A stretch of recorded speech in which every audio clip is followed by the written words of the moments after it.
Eccoci qua cari amici, siamo qua in un padiglione interno della fiera auto d'epoca Padova e niente, vi faccio vedere questa Lancia B20 del 1954 Cornero Sport e insomma direi che è un bel pezzo, no?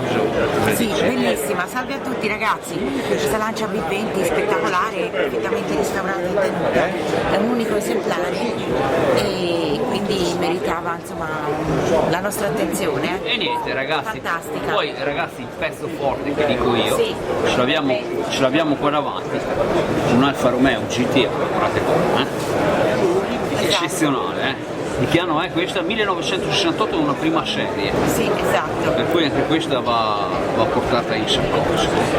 Guardate come spettacolo, Alfa Romeo GTA è qua, appunto nel padiglione interno.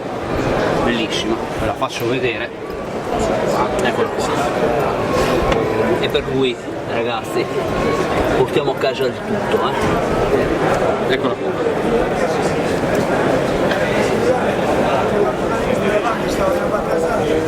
Abbiamo un po' passato le transenne, qua pur di mettere da parte questo bel filmato.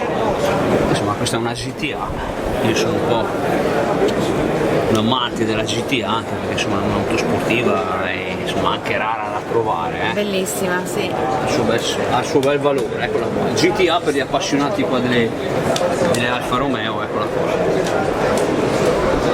Bellissima. Ragazzi con questo vi saluto, viva le Alfa Romeo, saluto tutti gli appassionati alpisti. Eccola qua, molto molto bella. Eccola qua, questa è l'auto d'epoca Padova. Nazionale e tutti quanti. Ragazzi ciao a tutti, spettacolo. L'Alfa Romeo GTA. Ciao a tutti. Portiamo traccia anche di Lancia, di 20 qua.